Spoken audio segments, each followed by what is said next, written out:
Hello everyone, আসসালামু আলাইকুম। কি অবস্থা সবার? তো আজকে আমি আপনাদের সাথে এমন একটা দেশ নিয়ে কথা বলবো যেই দেশে এই মুহূর্তে ভিসা যদি আপনি অ্যাপ্লাই করেন, এটা ইউরোপের একটা কান্ট্রি। তো এই মুহূর্তে যদি আপনি ওই দেশে ভিসা অ্যাপ্লাই করেন তো 99% ভিসা তো মানে অ্যাকসেপ্টেড হয়েই যাবে। ভিসা রিজেকশনের পার্সেন্টেজ খুবই কম, খুবই কম, এবং প্রচুর কর্মী সংকট তাদের, যার কারণে তারা প্রচুর লোককে ভিসা দিচ্ছে। তো সেই দেশটার নাম হচ্ছে এস্তোনিয়া। এটা ইউরোপের একটা দেশ এবং সব থেকে খুশির খবর হচ্ছে এটা সেনজেনভুক্ত একটা দেশ। তার মানে আপনি একবার এস্তোনিয়ায় যদি ঢুকতে পারেন, আপনি চাইলে এস্তোনিয়াতেও আপনি সেটেল হতে পারবেন। আপনি যদি চান যে এস্তোনিয়া থেকে আপনি পেয়ার নিয়ে অন্য কোনো ইউরোপের কান্ট্রিতে মুভ করতে চান, সেটাও আপনি করতে পারবেন। তো আমি সম্পূর্ণ ব্যাপারটা আপনাদেরকে বুঝাই বলি। এস্তোনিয়া হচ্ছে বাংলাদেশের থেকেও কিছুটা ছোট একটা দেশ, কিন্তু এস্তোনিয়ায় জনসংখ্যা মাত্র 12 থেকে 14 লাখ।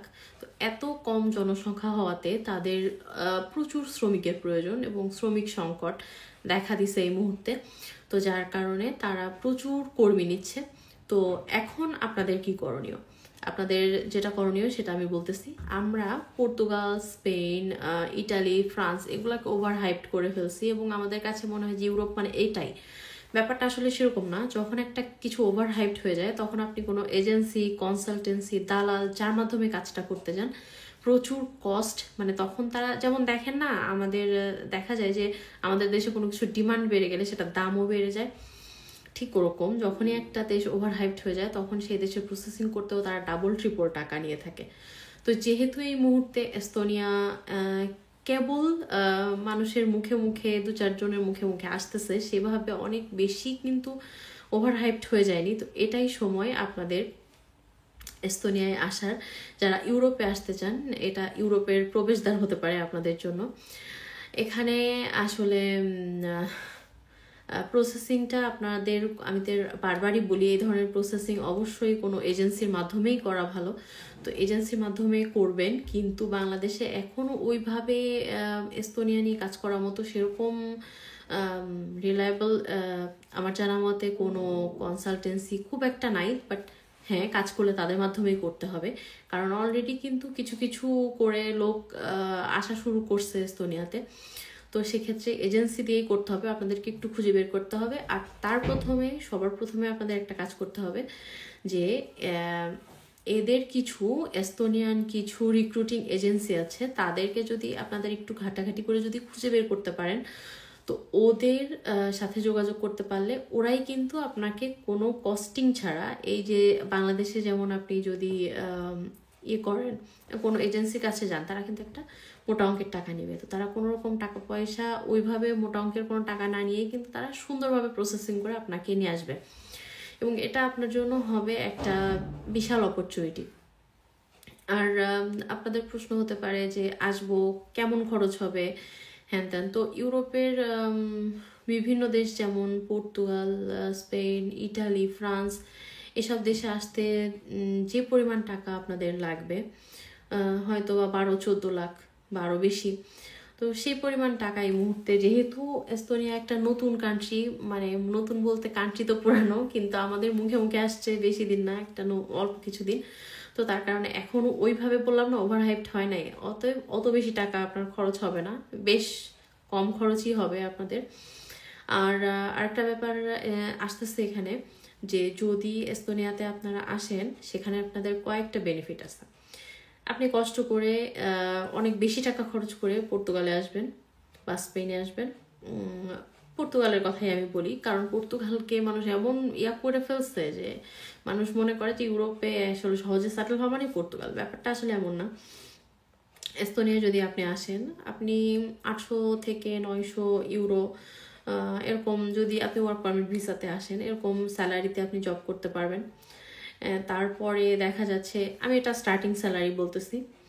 এছাড়া আপনি আসার পরে দেখা যাবে যে 5 বছর লিগালি থাকার পরে আপনি কিন্তু এস্তোনিয়ায় পিআর পেয়ে যাচ্ছেন, এবং পিআর পাওয়ার পরে আপনি ইউরোপের অন্যান্য যে টোটাল যে 27টা সেঙ্গেনভুক্ত কান্ট্রি আছে, তো এই সেঙ্গেনভুক্ত সমস্ত কান্ট্রিতে কিন্তু আপনি আপনার মুভমেন্ট তো করতে পারবেনই, সেটা কার্ড পাওয়ার সাথে সাথেই পারবেন। আর পিআর পাওয়ার পরে কিন্তু আপনি ইচ্ছা মতো মানে মুভও করতে পারবেন।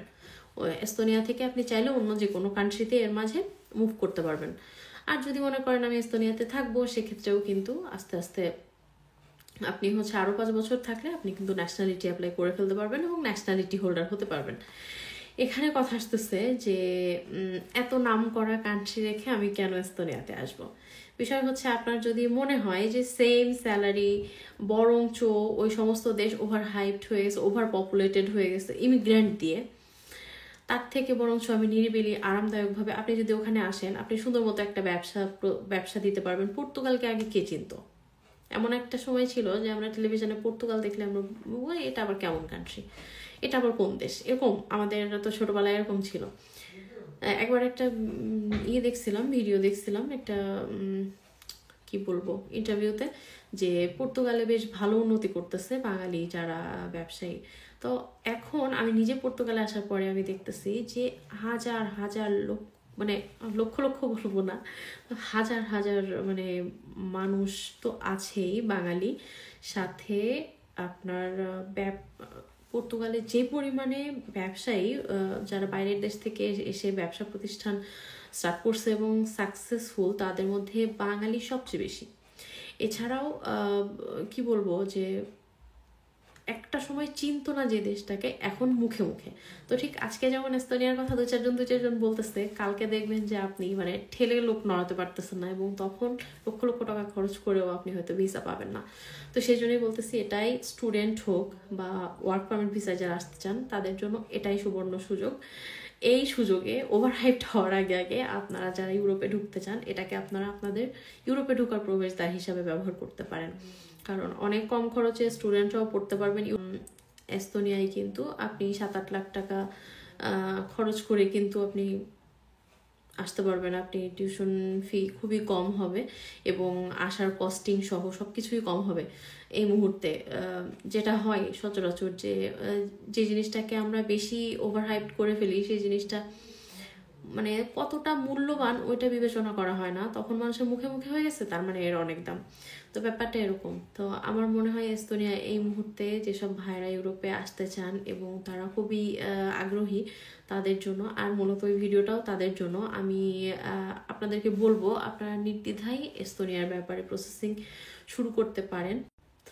ভিসা যদি 3 মাস, 6 মাস, 9 মাসের হয়ে থাকে, সেক্ষেত্রে আপনারা কিন্তু বাংলাদেশে অবস্থিত যে জার্মান এম্বাসি আছে ওইটার মাধ্যমে প্রসেসিংটা কমপ্লিট করতে পারবেন। আর যদি ওইটা লং টার্মের কোনো ভিসা হয়, 1 বছরের উপরে মেয়াদ এরকম কোনো ভিসা হয়ে থাকে, সেক্ষেত্রে কিন্তু আপনাদের হচ্ছে ইন্ডিয়াতে যে ফুল যে প্রসেসিংটা ওটা ইন্ডিয়াতে যে করতে হবে। এখন কথা আসতেছে যে এই যে আমি যে ভিসার কথা বলতেছি, এটা কি শুধুই যারা ওয়ার্ক পারমিট বলতে আনস্কিল্ড যারা আর কি তাদের জন্য না, এটা স্কিল্ড ওয়ার্কারদের জন্যও খুব ভালো একটা অপরচুনিটি। তার কারণ হচ্ছে এস্তোনিয়াতে কিন্তু আইটি সেক্টরটা ব্যাপকভাবে সমৃদ্ধ, এবং এখানে এসে আপনি অনায়াসে ঠেলাঠেলি ছাড়াই খুব ভালো স্যালারি জব করতে পারবেন। আর এস্তোনিয়া কিন্তু খুবই সমৃদ্ধ একটা দেশ। আর আইটি সেক্টর নিয়ে তারা Germany, Netherlands, Norway, Sweden, Denmark এই সমস্ত কান্ট্রির সঙ্গে তারা কম্পিট করতে পারে এরকম যোগ্যতা রাখে এবং কম্পিট করে তারা। তো সেক্ষেত্রে যারা আইটি সেক্টরে কাজ করেন তাদের জন্য তো একটা বিশাল সুবর্ণ সুযোগ এই এস্তোনিয়া। আর এছাড়াও যারা হচ্ছে স্কিল্ড ওয়ার্কার, তারা কিন্তু আনস্কিল্ড যারা, তারা এসেও যেমন এই সমস্ত কান্ট্রিতে, স্পেন, পর্তুগাল এই সমস্ত কান্ট্রিতে এসে একটা জব পেতে মাথার ঘাম পায়ে ফেলতে হয়। এখানে আপনি অনায়াসে জব পেয়ে যাবেন, কারণ এখানে যেটা বললাম যে লোক সংখ্যা খুবই কম এবং তাদের জন্মহার কম হওয়াতে তাদের জনসংখ্যা খুব কম এবং তাদের জনবলের প্রয়োজন, এবং জনবল বলতে জনশক্তি, শ্রমিকের প্রয়োজন। তো এখানে অনায়াসে আপনি কাজ পেয়ে যাবেন। বিভিন্ন রেস্টুরেন্ট হতে পারে বা বিভিন্ন শপ, বিভিন্ন সেক্টরে জব পেতে পারেন। 800-900 ইউরো তো অনায়াসে আপনার স্যালারি পাবেন। আর যদি স্কিল্ড হন সেক্ষেত্রে তো 1200, 1100, 1200 তো স্যালারি পাবেনই। তো এটা বুঝতেছেনি যে স্কিলের উপরে স্যালারি, বাট সর্বনিম্ন 800-900 ইউরো মিনিমাম আপনারা পাবেন। তো এখানে তাহলে কি দাঁড়াচ্ছে, স্টুডেন্ট যারা আইটি সেক্টরে আছেন, যারা কিনা হচ্ছে স্কিল্ড ওয়ার্কার বা যারা আনস্কিল্ড, আপনাদের সবার জন্যই এটা একটা সুবর্ণ সুযোগ। আর এখন যে মিনিমাম খরচে আপনারা এস্তোনিয়াতে ভিসা হচ্ছে করতে পারবেন, এবং যেটা বললাম যে একবার অ্যাপ্লাই করলে কিন্তু না হওয়ার সম্ভাবনা খুবই ক্ষীণ, মানে ম্যাক্সিমাম ক্ষেত্রে আপনার ভিসাটা হয়ে যাবে, 100-তে 90 জনের বা 95 জনের ভিসা হয়ে যাবে। তো সেক্ষেত্রে আমি বলবো এই সুযোগটাকে আপনারা কাজে লাগান, এবং খুব বেশি ডকুমেন্টও লাগবে না। আপনারা যদি এই কি ডকুমেন্ট লাগবে, কিভাবে কি করব, এগুলোর ব্যাপারে জানতে চান, আগ্রহী হন, আমাকে কমেন্ট করবেন। আমি অবশ্যই চেষ্টা করব যে ফার্দার যে ভিডিওটা আমি আনবো সেই ভিডিওতে আপনাদের পুরো ডিটেলসটা জানানোর। তো ঠিক আছে, আজকে আর কথা না বাড়ে, আগামী ভিডিওতে যদি আপনারা চান, আমি যদি দেখি যে কমেন্ট বক্সে মোটামুটি ভালো পরিমাণে রিকোয়েস্ট আসছে, তাহলে আমি ইনশাল্লাহ ফার্দার যে আমার যতটুকু জানা আছে সেই অনুযায়ী আমি আপনাদেরকে একটা পথ দেখানোর চেষ্টা করব। তো ঠিক আছে, সবাই ভালো থাকেন, সুস্থ থাকেন, আল্লাহ হাফেজ।